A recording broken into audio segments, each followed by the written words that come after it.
कदीसिया की फतह के बाद पर्शिया का दरवाजा मुस्लिम्स के लिए खुल गया। 637 एडी में साद इब्ने अबी वक्कास ने अपनी फौज को टेसिफोन की तरफ बढ़ाया, जो 800 साल से ससेनियन एम्पायर का शानदार कैपिटल था।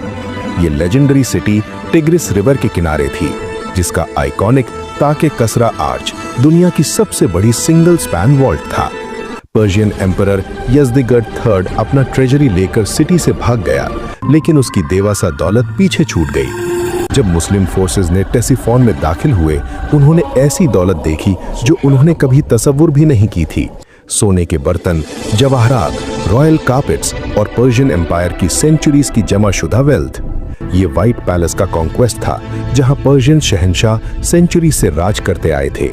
लेकिन मुस्लिम कमांडर्स ने स्ट्रिक्ट डिसिप्लिन मेंटेन किया। सब माल को ऑनेस्टली डिवाइड किया गया अकॉर्डिंग टू इस्लामिक लॉ।